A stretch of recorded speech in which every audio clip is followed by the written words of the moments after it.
ஒரு பெண் ஒரு துறையில் வரணும்னா எவ்வளோ கஷ்டங்களை அனுபவிச்சு வரணும். திரைத்துறையிலையும் இவர்களால் அவங்க கடுமையாக பாதிக்கப்பட்டாங்க.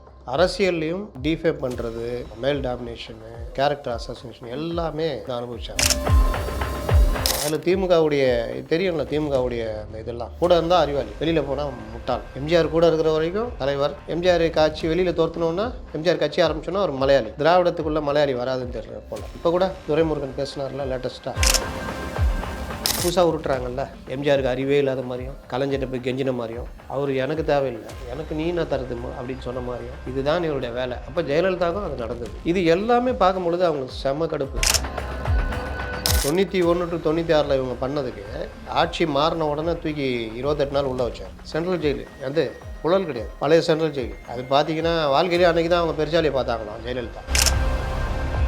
சாதாரணமாக போய் 28 நாள் ஜெயிலில் இருந்தாங்க. அவங்க முடிச்சுட்டு வந்தோடனே அடுத்த 5 வருஷம் டேர்ம் மாறல. 2001 வந்தோடனே இவரை வீடு பூந்து தூக்குடா, ஸ்டாலினை தூக்குன்னு அந்த வேலைலாம் பண்ணான். சுப்பிரமணிய சாமி ஜெயலலிதாவுக்கு எதிராக வழக்கெல்லாம் போட்டு பண்ணால் சுப்பிரமணிய சாமியை அரெஸ்ட் பண்ணணும், கோர்ட்டில் அரெஸ்ட் பண்ணணும்னு முடிவு பண்ணிட்டாங்க. ஜெயலலிதா சொன்னால் செய்யலைன்னா அந்த அதிகாரி அன்னைக்கு சம்மர் ஹாலிடேஸ் வந்தாச்சு, நம்ம ஜிடி ஹாலிடேஸும் வந்தாச்சு. கருணாநிதி அவர்கள் தலைமையில் திமுக இருக்கு, எம்ஜிஆர் அவர்கள் தலைமையில் அதிமுக இருந்துச்சுல்ல. அந்த நேரத்தில் எம்ஜிஆர் வெர்சஸ் கலைஞர் அப்படின்ற காலகட்டத்தை விட கருணாநிதி அவர்கள் வெர்சஸ் ஜெயலலிதா அப்படிங்கிறதா ரொம்ப அதிகமாக இருந்திருக்கு. பட் அந்த எதிர்ப்பு அப்படிங்கிறதுமே எம்ஜிஆர் அவர்களை விட ஜெயலலிதா அவர்கள் ரொம்ப ஸ்ட்ராங்காக திமுகவுக்கு எதிராகவும் சரி, கலைஞர் அவர்களுக்கு எதிராகவும் சரி வச்சிருக்காங்க அப்படிங்கிறத நம்ம தொடர்ந்து பார்க்க முடியுது. அந்த முரண் எப்படி சார்?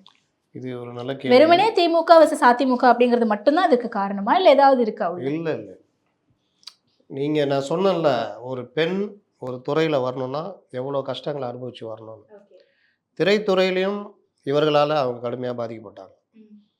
அரசியல்லையும் டிஃபேம் பண்ணுறது, நீங்கள் மேல் டாமினேஷனு, அதுக்கப்புறம் கேரக்டர் அசாசினேஷன் எல்லாமே அவங்க அனுபவிச்சாங்க. அதில் திமுகவுடைய தெரியும்ல, திமுகவுடைய அந்த இதெல்லாம் அவங்க கூட இருந்தால் அறிவாளி, வெளியில் போனால் முட்டாள். எம்ஜிஆர் கூட இருக்கிற வரைக்கும் தலைவர், அறிவாளி எல்லாம்.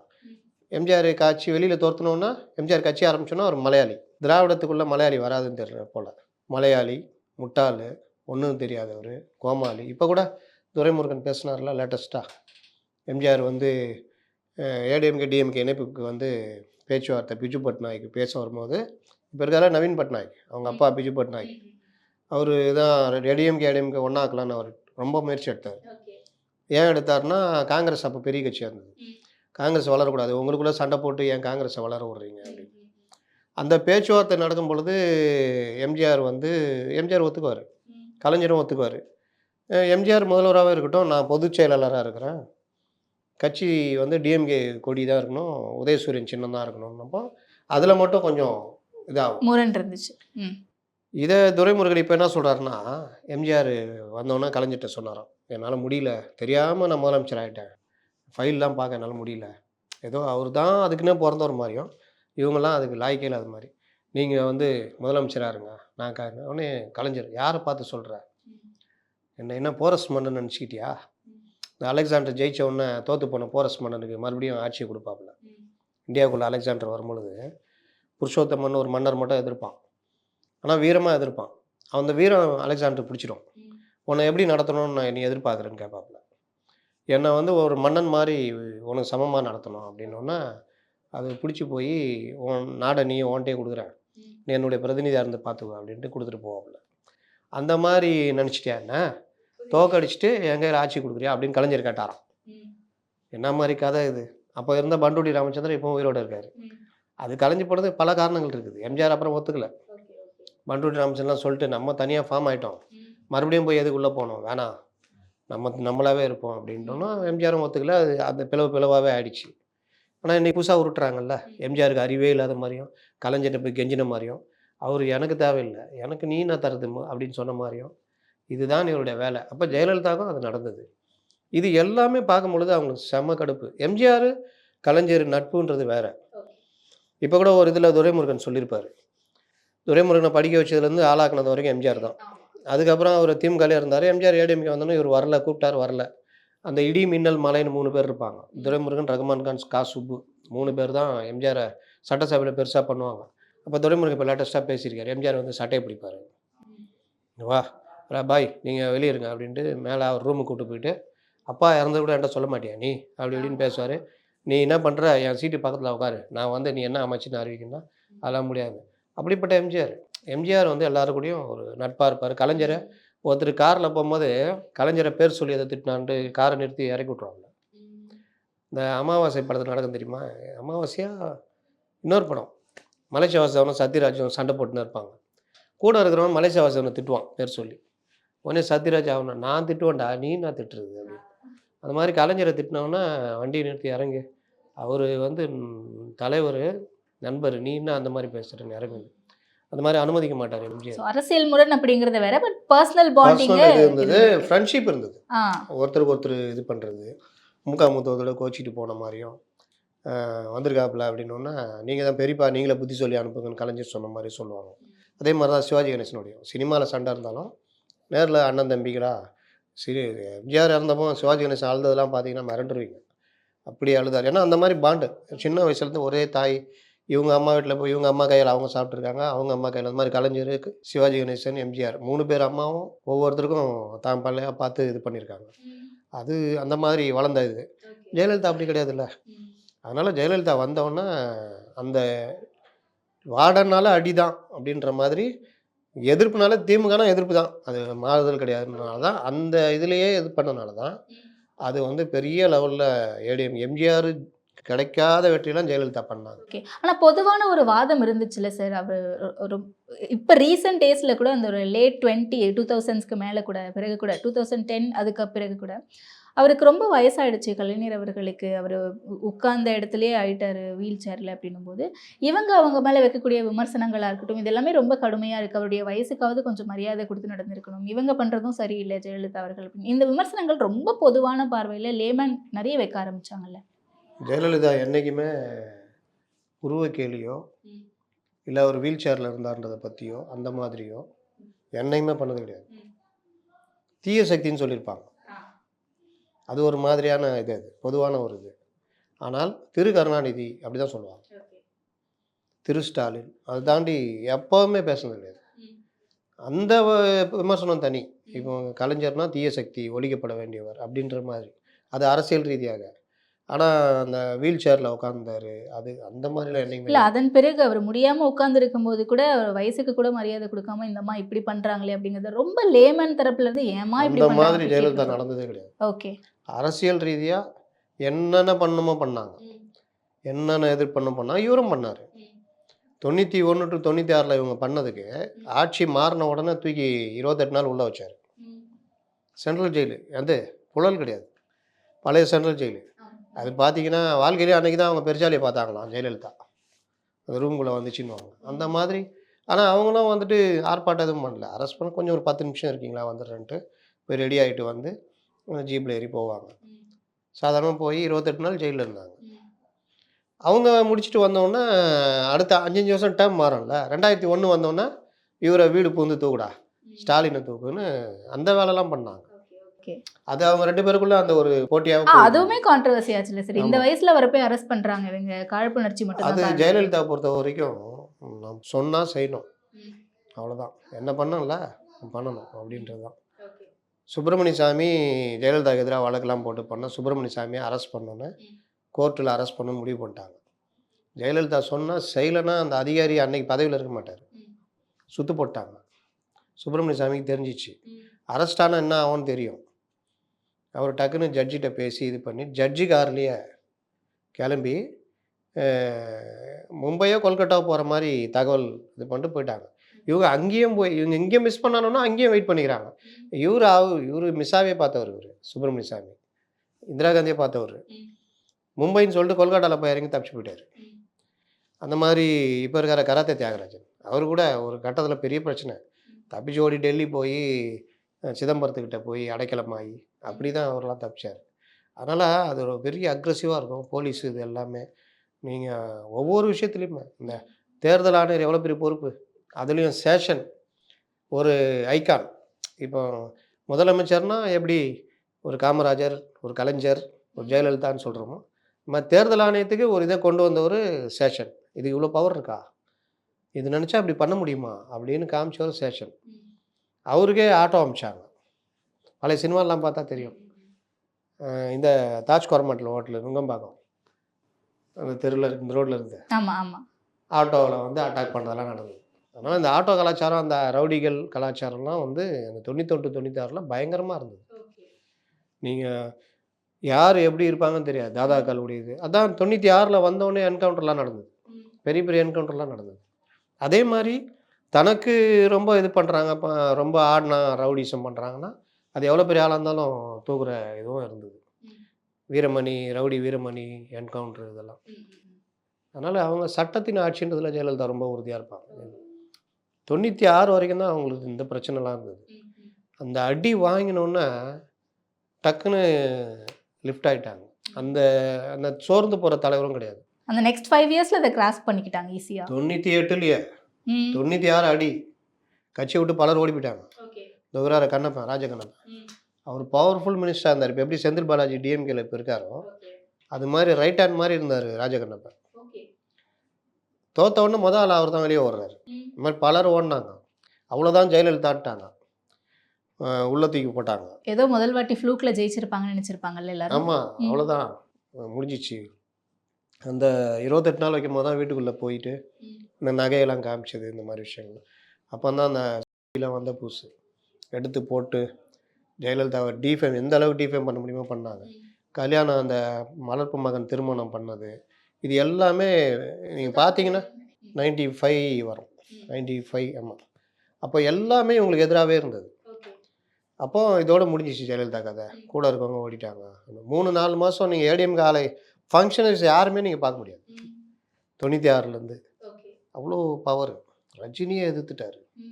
இந்த ஆண்டவனாலே காப்பாற்ற முடியாதுன்னு சொல்லிட்டாரு. அப்படி இப்படின்னு ரஜினிக்கெலாம் பயங்கர வாய்ஸ். ரஜினி சொல்லிட்டார், அவரு சொல்லிட்டார். கரெக்டாக அப்படியே போகுது. 98 பார்லிமெண்ட் எலெக்ஷனு, பிஜேபி கூட கூட்டணி, வாஜ்பாய் இது கவர்மெண்ட்டோட. ரஜினி அங்கேருந்து வர்றார் வழக்கம் போல். அதான் வாய்ஸ் கொடுத்துட்டார்ல, அதனால மறுபடியும் வாய்ஸ் கொடுக்க வர்றார். மொட்டை அடிச்சு தொப்பி போட்டு நாங்களாம் பார்க்குறோங்களா, தலைவன் முடிய காணும் தொப்பி போட்டு. என்னன்னு கேட்டால், ஒரு இதில் அமெரிக்காவில் கடையில் இது ஒரு இதில் போயிட்டு சலூனில் சொல்லிவிட்டு தூங்கிட்டேன், அவன் வெட்டிட்டான் அப்படி இப்படின்னாரு, கதை சொன்னார். வந்துட்டு மறுபடியும் வாய்ஸ் கொடுத்தாரு ஏடிஎம்கேக்கு எதிராக. வாய்ஸாக கொடுக்குற வாய்ஸுன்ட்டு 30 சீட்டு ஏடிஎம்கே கூட்டணி, 30 எம்பி. இவங்க வெறும் 9 எம்பி ஜெயிக்கிறாங்க. அப்போ தெரிஞ்சு போச்சு ஜெயலலிதா அடுத்தது நோக்கி நகர்றாங்கன்னு. அதுக்கு அடுத்த வருஷமே 99ல் இவங்க ஆட்சியை வாஜ்பாய் கவர்மெண்ட்டே கவுத்தி விட்டாங்க. ஜெயலலிதா சாதாரண கொடுத்த ஆதரவை திரும்ப பெற்று ஜெயலலிதா வாபஸ் வாங்கினால தான் ஆட்சியே கவுந்துச்சு. 13 மாதத்தில் வாஜ்பாய் கவர்மெண்ட் கவுந்து போச்சு. பார்த்தார் கலைஞர், இதான் டக்குன்னு சான்ஸ்னு டப்புன்னு ராங் மேன் இந்த ரைட் மேன் இந்த ராங் பார்ட்டின்னு கையை கொடுத்து ஒப்பந்தம் போட்டுக்கிட்டாரு. பிஜேபி டிஎம்கே கூட்டணி, ஜெயலலிதா வெளில வர்றாங்க. அந்த இதில் வந்து அவங்க ஜெயிக்கிறாங்க. அதோட அவ்வளோதான். மறுபடியும் அப்படி இப்படின்னு பார்த்தா இவர் அந்த 96 to 2001 இவர் பிஜேபி கூட போனது இல்லாமல் மூப்பனார், எந்த மூப்பனார் ஜெயலலிதாவுக்கு எதிராக சேர்ந்ததுக்காக தமாகாவை உருவாக்கி கலைஞர் கூட வந்தாரோ அவங்க எல்லாமே இந்த சைடு வந்துட்டாங்க. சிபிஎம் எல்லாம் பிஜேபி கூட போனால் எப்படி இது பண்ணுவாங்க. அப்போ 2001 மறுபடியும் இவங்க கவர்மெண்ட் ஃபார்ம் பண்ணுறாங்க. அது ஃபார்ம் பண்ணும்போது ஜெயலலிதா வேறு ஜெயலலிதா, அந்த 91 to 96 ஜெயலலிதா இல்லை. எல்லா விஷயத்துலையுமே உஷாராயிட்டாங்க. அதிகாரிங்க எப்படி கவுப்பாங்க, கட்சிக்காரன் எப்படி கவுப்பான்னு. அதுக்கப்புறம் தான் அந்த காலில் உழ வைக்கிறது மற்ற எல்லா இதுவும் ரொம்ப இதுவாக இருந்தது அந்த பீரியடுக்கு அப்புறம் தான். நீங்கள் 2011 பார்த்தீங்கன்னா இன்னும் வேறு ஜெயலலிதா இருப்பாங்க. கொஞ்சம் பக்குவப்பட்ட ஜனங்களுக்கு எதாவது பண்ணணும் அப்படின்ட்டு தான் பல திட்டங்கள். நீங்கள் பார்த்தீங்கன்னா அந்த கறவை மாடு, பல விஷயங்கள், இந்த இது தாலிக்கு தங்கம், பல விஷயங்கள் கொண்டு வந்தது ஜெயலலிதா அந்த பீரியடில். ஓகே. ஆனால் நம்ம இன்னைக்கு பேசிட்டு இருக்கோம்ல ஜெயலலிதா அவர்கள்னு சொல்லிட்டு, பட் இவங்களுடைய இந்த அரசியலுக்கு பின்னாடி ஒரு மாஸ்டர் மைண்டாக இருந்தது சோ ராமசாமி அவர்கள் தான். ஏன்னா அவங்க கூட்டணி வைக்கிறதுக்காக இருக்கட்டும், இல்லை அந்த தேர்தலில் ஜெயிச்சதாக இருக்கட்டும், எந்த முக்கிய நிகழ்வாக இருந்தாலுமே சோ ராமசாமி அவர்களை கேட்டு தான் இவங்க அந்த முடிவே எடுப்பாங்க அப்படிங்கிற ஒரு விஷயம் இருக்குல்ல, அது உண்மைதானா? எல்லாத்துக்குமே கேட்பாங்க. சோ ராமசாமி என்னன்னா அவர் ஒரு பத்திரிகையாளர். ஆமாம். நடிகர், நாடகம் நடிக்கும் போது சந்தியா ஜெயலலிதாவுடைய அம்மா, இவங்க எல்லாம் ஒரே ட்ரூப்பு. எந்த ட்ரூப்னா, இப்போ ஒய்ஜி மகேந்திரன் இருக்கார்ல, அவங்க அப்பா ஒய்ஜி பார்த்தசாரதி. அந்த ஒய்ஜி பார்த்தசாரதி நாடக கம்பெனியில் சந்தியா எல்லாம் நடிப்பாங்க, சோ எல்லாமே நடிப்பாங்க. ஜெயலலிதா ஒரு 10 வயசு பொண்ணு, ஸ்கூல் படிக்கிற பொண்ணு வந்துட்டு போவோம், அப்படி பழக்கம். அதனால் ஜெயலலிதாவும் சோவும் வந்து ஒரு சகோதரர்கள் இது மாதிரி. ஷோ வந்து லா முடிக்கிறாரு, கம்பெனி லா. அப்போ அந்த இது பண்ணிட்டு அதை பண்ணிக்கிட்டே ஷோ இதுவும் படமும் அது படங்களில் நடிக்கிறது இப்படி வராரு. அந்த படங்களில் நடிக்கிறது மூலிமா சிவாஜி, எம்ஜிஆர், கலைஞர் எல்லார் கூடயும் பழக்கம். இயல்பாகவே ஷோ வந்து இந்த சட்டையர் பண்ணுறதுல அந்த அரசியல் இதெல்லாம் இருக்குது. 70களில் சும்மா நீலாம் அவ்வளோ பேசுறியா? பத்திரிக்கை ஆரம்பிப்பியா? ₹5 பந்தயம்னோன்னா, ₹5 பந்தயத்துக்காக ஆரம்பிச்சது தான் துக்ளக். நல்லா இருக்குதுன்னொன்னே அப்படியே கன்டின்யூ ஆகுது. முகமது பின் துக்ளக்னு ஒரு படம் வேறு எடுக்கிறாரு. அப்போ இதெல்லாம் இது பண்ணும்போது ஷோ வந்து நீங்கள் பார்த்தீங்கன்னா, ஒரு பத்திரிகையாளர் எப்படி இருக்கணும்? நான்லாம் வந்து ஷோவ வந்து ஒரு இதுவா நான் பார்க்குறேன். வழிகாட்டியா. ஏன்னா, நீங்க ஒரு தலைவர்னா உங்க கூட நான் பழகுறேன். இவரு ஒரு தலைவர் கூட பழகுறேன். நீங்க அவர பத்தி சொன்னது நாங்க சொல்ல மாட்டேன். அவரு சொன்னத உங்கள்ட்ட சொல்ல மாட்டேன். ஆனா நீங்க யோசனை கேட்டீங்கன்னா உங்களுக்கு சொல்லுவேன். அவரு கேட்டா அவருக்கும் சொல்லுவேன். அது ஒரு ஜேர்னலிசம் எத்திக்ஸ் தானே சார். பேசிக் எத்திக்ஸ். அவரு என்ன தனியா பார்த்தாரு. மேடம் என்ன பார்த்தாங்க அப்டின்னா, என்ன கிரெடிபிலிட்டி இருக்குது? பத்திரிகையாளருக்கு முதல் தேவை கிரெடிபிலிட்டி. சோர்ஸ் சொல்லக்கூடாது. தகவல சொல்லலாம். யார் சொன்னாங்கன்னு சொல்லக்கூடாது. யார சந்திச்சீங்கன்றத நீங்க ரிவீல் பண்ணவே கூடாது. ஏன்னா உங்கள நம்பி தான் தனியா சந்திக்கிறாங்க. அப்போ அத பண்ணக்கூடாது. அது ஷோ மெயின்டெயின் பண்ணாரு. ஷோ எனக்கு தெரிஞ்சு ஜெயலலிதாவுக்கு மட்டும் இல்ல. ரஜினிகாந்துக்கு ஷோ தான் ஆலோசகர். ஷோ நில்லுனா நிப்பாரு, உட்காருனா உட்காருவாரு ரஜினி. ஏன்னா இன்னைக்குமே நிறைய பேர் சொல்லுவாங்க, இப்போ இருக்க ஸ்ட்ராட்டஜிஸ்ட் என்ன ஸ்ட்ராட்டஜிஸ்ட்? சோ ராமசாமியே ஒரு மிகப்பெரிய பொலிட்டிக்கல் ஸ்ட்ராட்டஜிஸ்டா இருந்தாரு. உண்மை, அப்படின்னு. 100% உண்மை. ஓகே. மோடியை கொண்டு வருவதற்கு ஷோவுடைய பங்களிப்பு அபாரம். ஏன்னா அவங்கலாம் ஆர்எஸ்எஸ் பேஸ். 2014லயா இல்ல குஜராத்லயேவா? 2ல இருந்து ஓகே. அவரு அப்பத்துல இருந்தே மோடி குஜராத் மாடல்னு ஒரு இத சொன்னது ஷோ இவங்க தான். மோடி குஜராத் மாடல், மோடி அப்படி இப்படின்னு. தமிழ்நாட்டுக்கு மோடி கொண்டு வந்தது யாரு? துக்ளக் ஆண்டு விழால மோடி நாங்கலாம் பார்த்துருக்கோம். குஜராத் சீஃப் மினிஸ்டரா வந்து உட்காந்துட்டு இது பண்ணிட்டு போவாரு. அவ்வளோ சாதாரணமா தான் இருந்தாரு. கீழ வரிசையில உட்காந்துருப்பாரு. அத்வானிலாம் அப்போ பெரிய லீடருங்க. ராஜ்நாத் சிங் தான். ராஜ்நாத் சிங்கே ஷோ இவங்க அது மூலியமா தான் மோடியை கொண்டு வராங்க. மோடியை கொண்டு வரதுக்கு ஏகப்பட்ட எதிர்ப்பு. ஏன்னா அவர் பிற்படுத்தப்பட்ட வகுப்பை சேர்ந்தவர். குஜராத்தில் ஒரு பெரிய அறிமுகம் இல்லாதவர். இவர் ஆரம்பத்துலேருந்தே இவர் தான் கரெக்டான ஆள்னு கண்டுபிடிக்கிறாங்க. அந்த அந்த கண்டுபிடிப்பு உண்மையிலே அது வந்து ஒரு பெரிய விஷயம் தான் சொல்லுவேன். அப்படியே வந்து அவரை பார்லிமெண்ட் குழு தலைவராக்குறாங்க. அந்த அந்த வேட்பாளருக்கான அந்த இதுக்கு கொண்டு வராங்க. ஃபஸ்ட்டு ஸ்டெப்பு நகர்த்துறாங்க. அதில் ராஜ்நாத் சிங்குடைய பங்குலாம் ரொம்ப அதிகம். அதுக்கு பிறகு தான் அவரை பிரதமர் வேட்பாளராக கொண்டு வந்து நிறுத்தி கொண்டு வராங்க. அதனால் அந்த மோடியை இது பண்ணுறதுலேயே ஷோவுடைய ரோல் பார்க்கலாம் நீங்கள். இல்ல அப்ப இங்க அதிமுக பாஜகவோட கூட்டணி வச்சதுக்கும் அந்த பங்கு இருக்கா சோ அவர்களுக்கு? ஷோ ஒவ்வொரு விஷயத்துலையுமே நீங்கள் இந்த தலைவரோட வந்து பெரிய நெருக்கம். நீங்கள் வெளியில் வந்து பல விஷயங்கள் தெரியாது. 96ல் ஜெயலலிதா தோக்கடிக்கிறதுக்கு காரணமாக இருந்ததும் ஷோ தான். எப்படி சார்? ரஜினிகாந்தை வாய்ஸ் கொடுக்க வச்சது ஷோ தான். மூப்பனார் இல்ல ஏன் அவங்களுக்கு ஒரு மென்டாரா இருக்காரு. சின்ன வயசுல இருந்தே ஒரு வழிகாட்டியா இருந்துட்டு இருக்காரு. ஏன் அதை பண்ணணும்? தப்பு பண்ணுறீங்கல்ல. ஓகே. அப்போ நான் ஓ அந்த 91 to 96 அந்த ஆட்சி தான் இது ஆட்சி எல்லாத்துக்கும் காரணம். சரியில்லை. ஓகே. நீங்கள் சொல்கிறதையும் கேட்கல. ம். அப்போ இந்த ஆட்சி தொடரக்கூடாது. அந்த மாதிரி நீங்கள் ஒவ்வொரு பாஜக காரங்களும் பாபர் மசூதி இடிச்சு சந்தோஷப்பட்டாங்க. ஆனால் ஷோ வந்து கருப்பு பேஜ் போட்டார் துக்ளக்ல. துக்ளக்கில். ம். இந்தியாவிலேயே சிறந்த நேர்மையான கட்சி எதுன்னு கேட்டப்போ நான் கூட எதாவது எழுதுவார்னு பார்த்தா மார்க்சிஸ்ட் கம்யூனிஸ்ட் கட்சின்னு போட்டார். அவங்க மட்டும்தான் வரவு செலவு கணக்கை கரெக்டாக மெயின்டைன் பண்ணுவாங்க. தேர்தல் கணக்கை கரெக்டாக ஒப்படைப்பாங்க. கட்சி சொத்துக்களை கட்சியுடைய செயலாளர் கட்சி பேரில் தான் வாங்குவாங்க. அதனால் அது நேர்மையான கட்சி. இந்த மாதிரி எழுதுறதுக்கு யாருக்கு மனசு வரும்? எதிரில் நல்லது இருந்தால் கூட பாராட்ட மாட்டாங்களே. ரஜினிகாந்த் கடைசி வரைக்கும் அரசியலுக்கு வராமல் இருந்தது காரணம் ஷோ தான். உனக்கு அது ஒத்து வராது, நீ வராதான்னு. ஜெயலலிதா இருந்தோன்னா ஷோ 2 நாளில் இறந்து போகிறாரு. ஜெயலலிதா இறக்கும் பொழுது அதே ஹாஸ்பிட்டலில் பக்கத்து வார்டில் ஷோ அட்மிட் ஆகிருந்தார். என்ன சவுண்டு இதுன்னு இந்த மாதிரி விஷயம். அதோட அவரும் டக்குன்னு இதாகுது. 2 நாள் அவரும் இறந்துடுறாரு. அப்போது ஷோ வந்து இருக்கிற வரைக்கும் ரஜினிகாந்த் கரெக்டாக இருந்தார். ஷோ போனோன்னா இந்த டீமு தான் பாஜக டீம்லாம் பிடிச்சி நீங்கள் தான் முதலமைச்சர், ஒரு கேப் இருக்குது, நீங்கள் வரலாம். இல்லைங்க நான் முதலமைச்சர் கிடையாது. இல்லைங்க நாங்கள் ஒரு ஆள் அது கொண்டு வரோம். அவர் அப்படியே வந்து சமூக சேவை அதுன்னு சுற்றிட்டு இருப்பார். நீங்கள் இவர் தான் முதலமைச்சர்னு கை காமிங்க, அது போதும் நாங்கள் பார்த்துக்கிறோம் தான் அண்ணாமலை கொண்டு வந்தது. அப்போ ரஜினி அதுக்கப்புறம் தெரிஞ்சு போச்சு, நம்ம இதுக்கு லாய்க்கான ஆள் இல்லை, நம்ம குணத்துக்கு அரசியல் ஒத்து வராதுன்னா அவர் ஒதுங்குறாரு. அப்போ ஷோ பேச்சை கேட்டு தான் அவ்வளோ நாள் வராமல் இருந்தார். இன்னொரு சிஷ்யன் சொல்லிட்டா, ஷோக்கு ரொம்ப நெருக்கமான ஆள், கேட்டால் ஆச்சரியப்படுவீங்க, மூக்க அழகிரி. ஓகே. ஷோ என்ன சொன்னாலும் கேட்பாரு. அவ்வளோ ஒரு இது ஷோக்கிட்ட அவ்வளோ ஒரு மரியாதை அவர். ஓகே. ஓகே. நீங்கள் பார்த்தீங்கன்னா மூக்க அழகிரி ரஜினி அதை ரொம்ப க்ளோஸாக இருப்பாங்க. ஆமா பார்த்துருக்கீங்களா? ஆமா ஆமா. ஏன்னா இவங்க 2 பேருமே ஷோவுக்கு வந்து ரொம்ப க்ளோஸ். அதனால் ஒருவேளை ஷோ இருந்து இல்ல திமுகவோட அவருடைய உறவு எப்படி இருந்துச்சு? யாரு நல்ல வரும். ம். கலைஞர் என்ன கேட்டாலும் கலைஞர் அவரை ஃபுல்லாக கன்சல்ட் பண்ணுவார், கேட்பாரு.